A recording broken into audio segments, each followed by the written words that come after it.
When she took a turn to Ms. Markle, it sounded a little different. Take a listen. What is it like to watch other celebrities, Gwyneth Paltrow, Meghan Markle, going in your footsteps and following something that you've really started? Meghan, I don't really know very well, and I hope she knows what she's talking about. Authenticity to me is everything, and to be authentic and knowledgeable about your subject matter is extremely important. She's like, the other is a know-nothing faker who's just glomming onto me and my brand, which, by the way, Maureen Callahan and I discovered firsthand, Glenn, when we did our parody of Meghan's stupid Netflix show, trying to make herself into the next Martha Stewart, and we realized her one-pot pasta is just a blatant ripoff of Martha Stewart's one-pot pasta, which turned out to be like one of her most famous recipes. And it's honestly just like an unabashed ripoff. I'm sure Martha's heard about it and is probably like, who is this fool trying to imitate that she's me,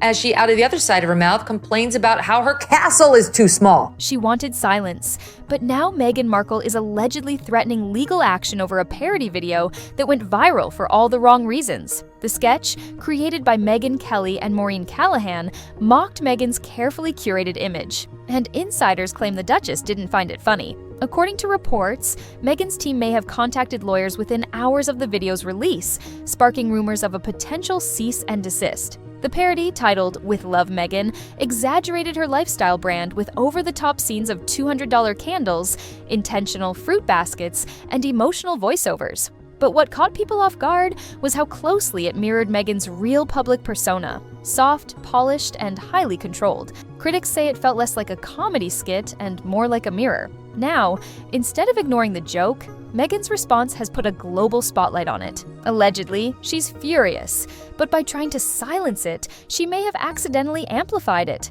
and in doing so, exposed a much deeper fear: that the world might be laughing at her, not with her. Behind closed doors, sources say Meghan's team was in panic mode. What was meant to be a harmless parody turned into a full-blown media storm.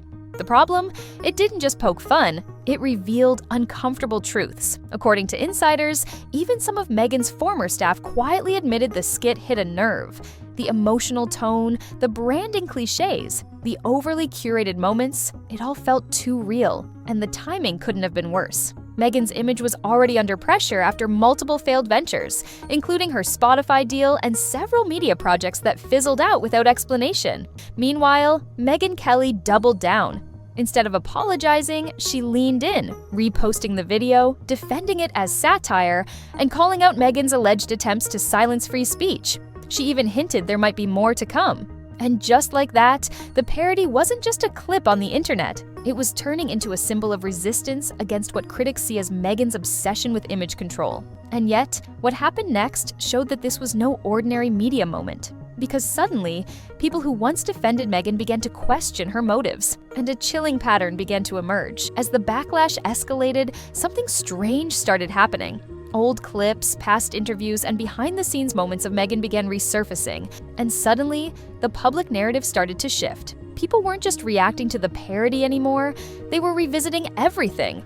The Oprah interview, the Spotify fallout, the Netflix documentary. Viewers began noticing the same tone, the same phrases, the same dramatic pauses. A performance that, to some, now felt calculated. And then came the resurfaced comment from a former royal staffer who, years ago, accused Meghan of being very concerned with optics. At the time, it was dismissed. Now, in the wake of the parody, it felt strangely relevant. Even fans started whispering, had Meghan become a parody of herself without realizing it? All the while, the internet exploded. Comment sections filled up with debates. Was Meghan right to be upset? Or was this another attempt to control a narrative slipping from her grasp? And as the controversy spiraled, something even more unexpected came out. Someone who used to be in Meghan's inner circle allegedly broke their silence. According to sources close to the situation, one former associate, whose identity has been kept under wraps, allegedly reached out to media outlets with a quiet warning.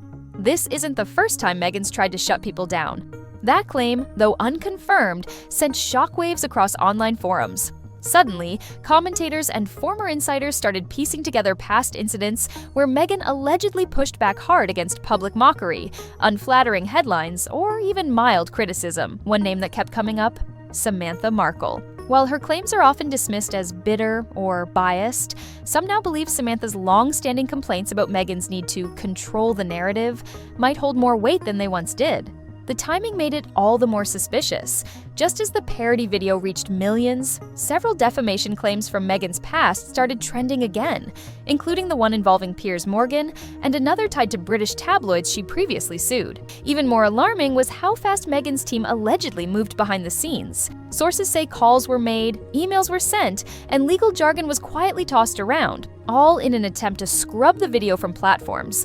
But it didn't work. In fact, it had the opposite effect, because now people weren't just watching the parody, they were watching her. The more Meghan pushed back, the louder the internet got. Memes, reaction videos, breakdowns. The parody wasn't just viral anymore, it had become a digital rebellion. And while Meghan's legal team allegedly scrambled to respond, critics saw it as proof of something deeper. A pattern of overreaction that only confirmed what the parody mocked in the first place. Even neutral voices began weighing in. Commentators who once defended her started expressing concern. Was Meghan genuinely hurt, or was this an orchestrated media play? One PR analyst claimed, every time she reacts this way, she gives the critics more ammunition. And that's exactly what happened. As the pressure mounted, Meghan Kelly and Maureen Callahan didn't back down. They escalated. On her podcast, Meghan hinted that more content could be coming, allegedly saying she had barely scratched the surface. The tone was no longer comedic. It was confrontational. And Meghan, she found herself cornered in a battle she never wanted publicly. But the most unexpected fallout was still to come, because someone else stepped into the fire. Someone who had been silent for far too long. Out of nowhere, British TV host Jeremy Clarkson, known for his sharp tongue and past run-ins with Meghan, made a cryptic post that immediately caught fire. While he didn't name names, fans were quick to link it to the ongoing parody scandal. In the post, Clarkson wrote, "It's not parody if it's true. It's just uncomfortable reality. The timing? Too perfect to be a coincidence." That single sentence reignited old debates. Viewers revisited Clarkson's infamous column, the one that got pulled after public backlash. And suddenly, people started asking, were these media figures really obsessed with attacking Meghan, or were they simply saying the things others were too afraid to? Meanwhile, Meghan's silence became deafening. No official statement, no interview, no clarification. And for some, that said more than words ever could. Sources close to the situation say her team was in full crisis mode, trying to pivot, planning a softer, more controlled comeback. But in the digital age, where virality moves faster than strategy, time wasn't on her side. And just when things seemed to cool off, one last curveball shattered the quiet. Just days after the storm peaked, an unverified but explosive leak began circulating online, allegedly from someone claiming to be connected to Meghan's PR circle. The message? That Meghan had considered pulling the plug on upcoming media deals due to the backlash. No outlet confirmed it, but the buzz was unstoppable. Screenshots, voice notes, anonymous tips. Whether true or not, it fueled a frenzy. At the same time, fans noticed something subtle but telling. Several high-profile supporters of Meghan, including some influencers and celebrities who'd previously defended her, went radio silent. Some even quietly removed old posts backing her. It was as if a silent shift was happening. Not loud, not public, but visible to those watching closely. And while Meghan stayed completely out of the public eye, Meghan Kelly did the opposite. She doubled down, bringing in media lawyers and pop culture critics to dissect the parody's meaning and defend it under free speech. She framed it not as an attack, but as necessary satire, adding, "If Meghan thinks she's immune to parody, she's in the wrong country." By now, the conversation had shifted entirely. It wasn't just about one video. It was about freedom of speech, media control, and the limits of celebrity power. Meghan had tried to shut it down, but instead, she became the center of a cultural flashpoint. Sources close to the couple reveal that Prince Harry has been sounding the alarm behind closed doors. He reportedly urged Meghan to reconsider the legal route, warning that suing over a parody, especially one that's gone viral, could backfire spectacularly. But Meghan, feeling deeply wounded by what she saw as a public attack on her character, allegedly dismissed those cautions. To her, this wasn't just about a joke. It was about respect, dignity, and reclaiming control over a narrative that felt increasingly out of her hands. While Meghan seethed privately, Harry has been caught in a difficult position. Insiders say he's been running damage control non-stop, trying to manage the escalating PR crisis while keeping the family's foundations intact. Some sources even suggest he's frustrated, believing this legal battle distracts from the couple's larger goals: their foundation, their family, and the future they're trying to build away from the spotlight.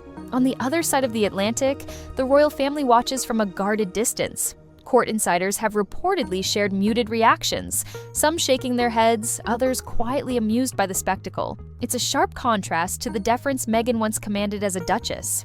Now, she's become a subject of whispers and sideways glances, a figure who has alienated herself from the institution she once joined. But beneath the public drama lies Meghan's deepest fear, the fear of being forgotten. For someone whose life and career have been built on constant attention and influence, fading into irrelevance is almost unbearable. The parodies, the memes, the viral clips, they might feel like attacks, but at least they keep her in the conversation. What terrifies Meghan more is the idea that the world will simply move on, leaving her voice echoing into silence. And that fear is not unfounded. Industry insiders say her recent ventures, the lifestyle brand, the wellness products, the media deals, have struggled to gain traction. High-profile allies like Oprah, Tyler Perry, and even the Obamas have grown silent, choosing not to wade into the ongoing storms.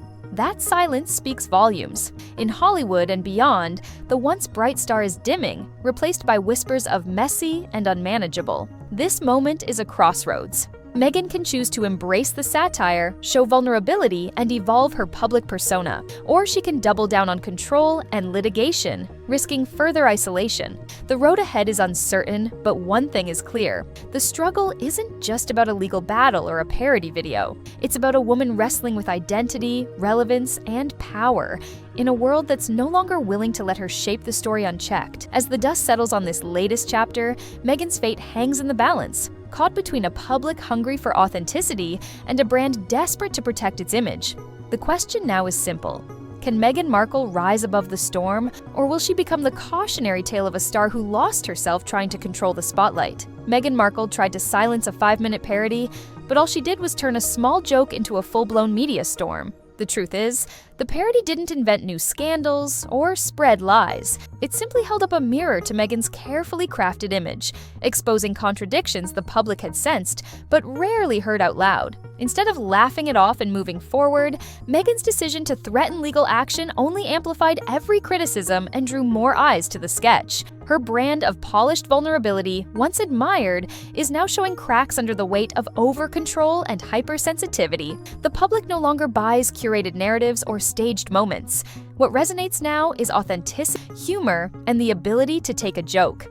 Strong women laugh at satire. Meghan tried to sue it, and in doing so, she painted a picture of fragility and fear. This lawsuit isn't just about a parody clip, it's the tipping point of a brand unraveling under its own contradictions. Meghan wanted freedom, but instead, she's trying to silence the very freedom of expression she once championed. The royal titles, the lifestyle brands, the media spotlight, none of it protects her from public scrutiny.